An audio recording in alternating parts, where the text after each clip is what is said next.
What's up, family? Just wanted to give a quick shout out and thank you to everybody that subscribed to the channel.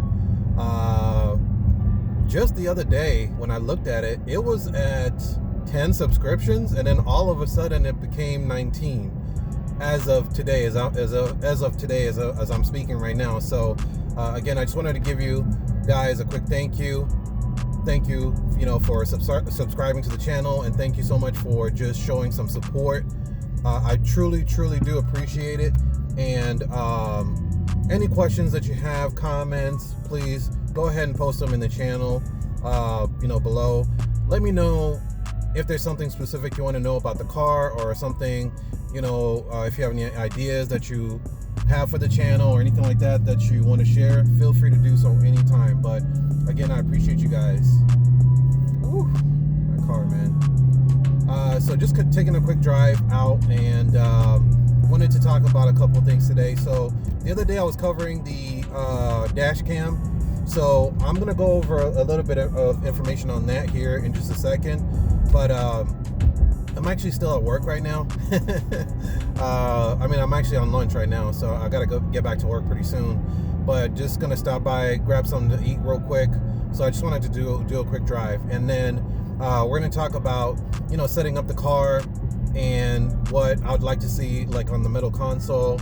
And later on, we're gonna go into how I want to set up my ride, for when I pass the 500 mark. And I'm gonna end up, putting the car in sport. I'm gonna put it in track. We're gonna do some 0 to 60s and stuff like that. So just waiting to hit that 500 mark. I'm still a little bit under that, but at least I wanted to have some fun with the car and drive a little bit. So here we go.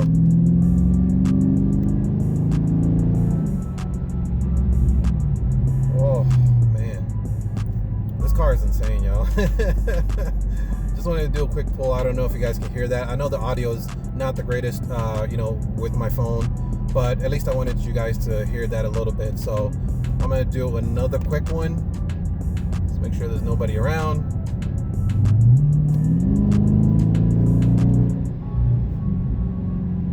Oh my goodness.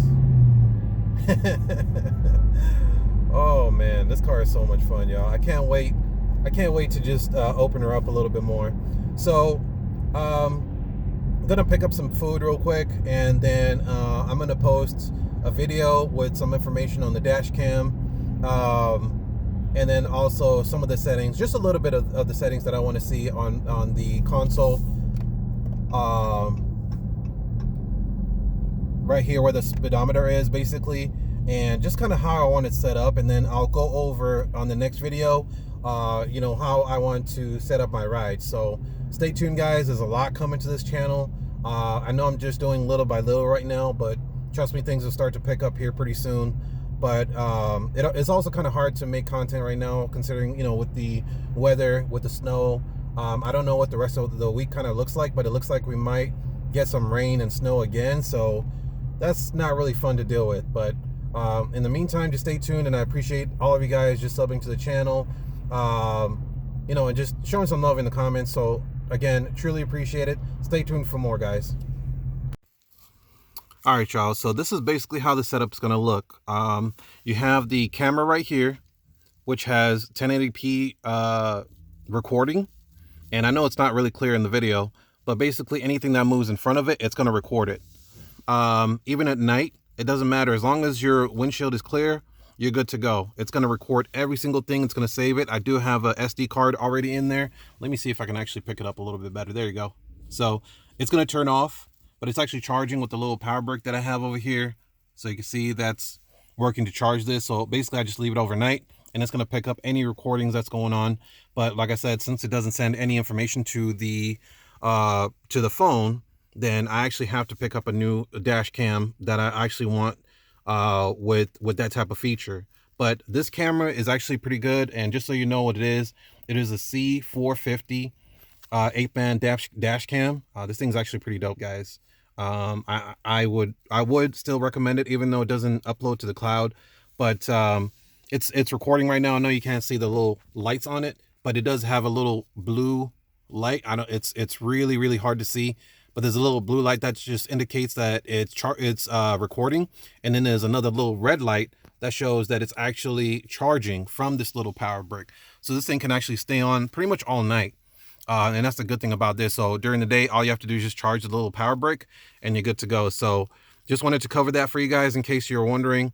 And then of course you can plug it into your 12 volt right here, like I was mentioning, if you want to, when you're driving during the day. Just open that up, plug in your 12 volt. I left the charger upstairs, but basically that's what this would look like, guys. So pretty cool stuff, but protect yourselves, you know, and you don't want to go, like, even if you went to the grocery store, for example, and somebody like bumped your car, it actually is going to record. It's going to find out who did it. Hopefully it's not behind you. It doesn't have a rear view camera, and that's another downside to this. There's no rear view camera, but you can buy one that can record behind you. And then basically you can see everything that's going on. So like this car just passed by right now. It actually just recorded it, even though it's not showing on the screen.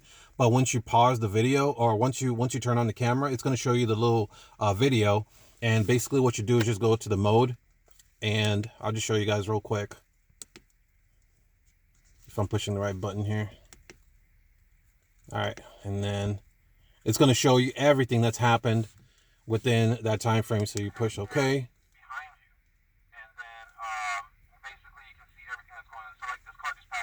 All right, so you see it's recording everything that I was just saying as well. So it does have audio recording, so it records every single thing that's going on.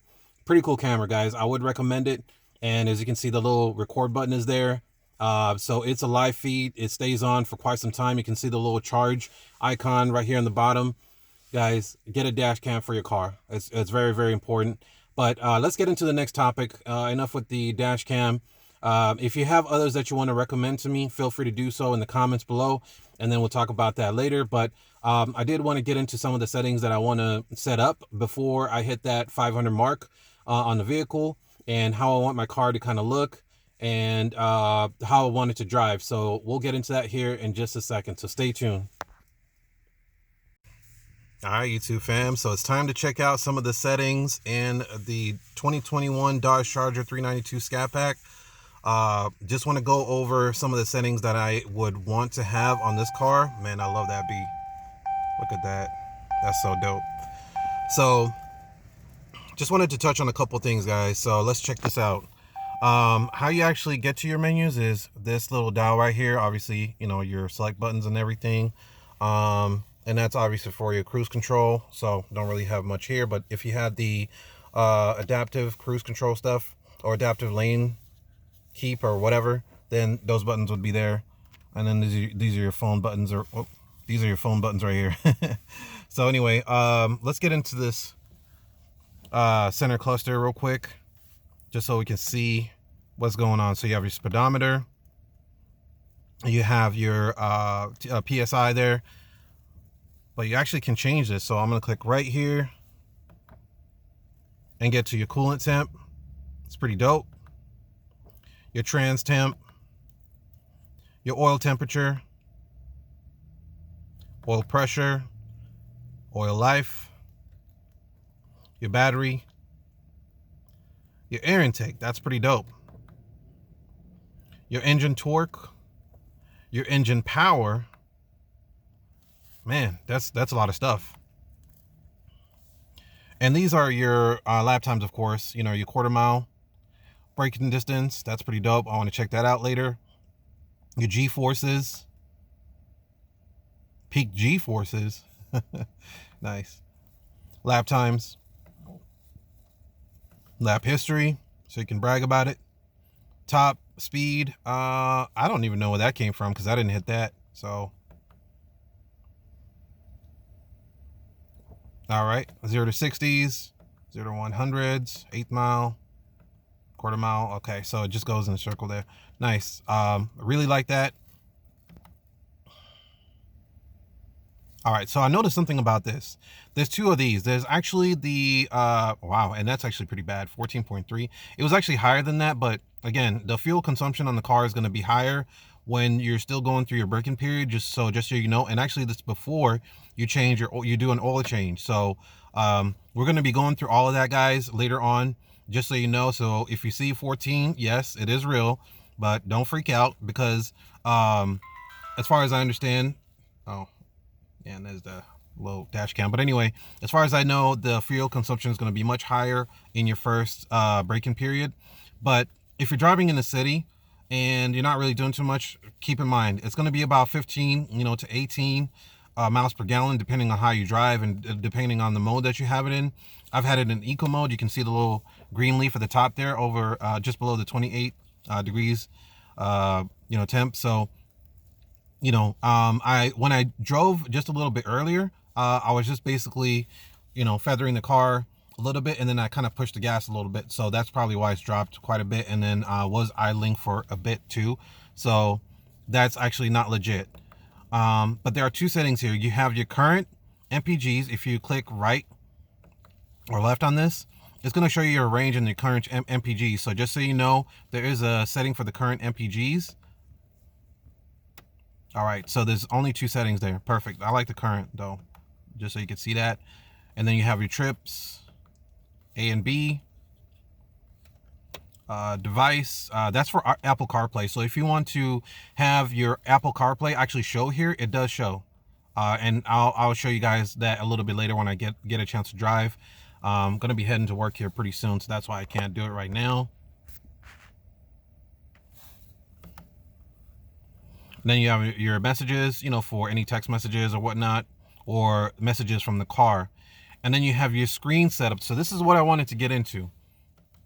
So let's dive right up into that. So for your compass there, I could change it up. Well, actually, I guess you have to choose which one you want. So let's try this first. So I could say no compass, no, or I could just switch to the outside temp, the time, the range.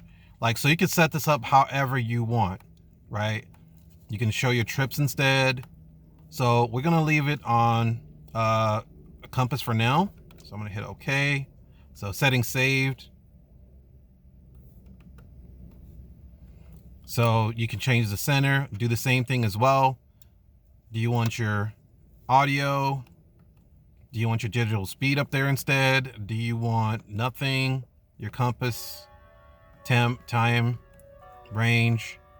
I mean, you can modify this any way you want. This is so dope, guys. This is so dope. So I'm gonna keep it on menu for now. And then we'll go to this gear setting. This is actually something I want to change.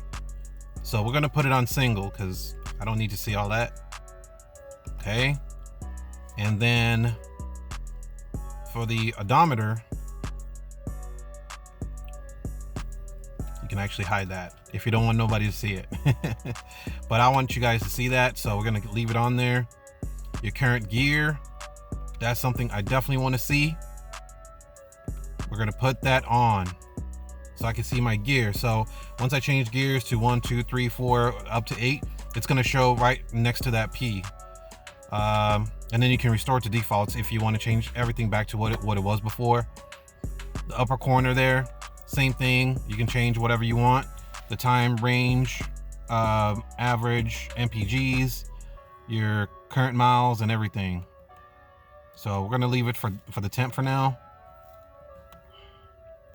And then the same thing on the upper left. So just did a couple changes there. I basically just wanted to see my current gears right where the P is, and I didn't want to see the drive modes. And let me just highlight it so you can see it. So right here, the gear display, so you can see exactly, if you're in drive, park, or whatever, and then you can actually see the gears from 1 to 8.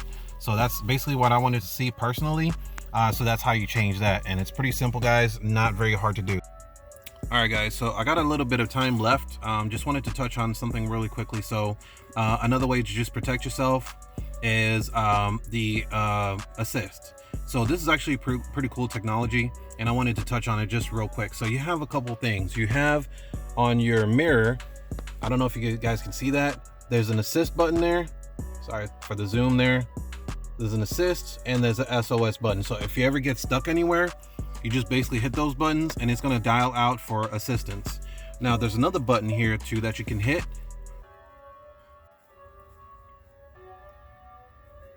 And it's gonna load up. It takes a second here. Now I'm not gonna click on any of these, but if you click on, for example, Dodge Vehicle Care, Uconnect, roadside assistance, or any of those, it's gonna dial out for assistance. So just so you guys know, I don't want to click on it because it's going to dial out, you know, for help or whatever. But this is a good way to just kind of protect yourself if you ever run into any issues, get a flat tire. If you have the roadside assistance, you know, with Dodge, of course, then you definitely want to click on that, or you can just call your insurance company, you know, to help you out. But this is just an added layer of just protecting yourself. So, you know, just keep that in mind. Just wanted to touch on it real quick.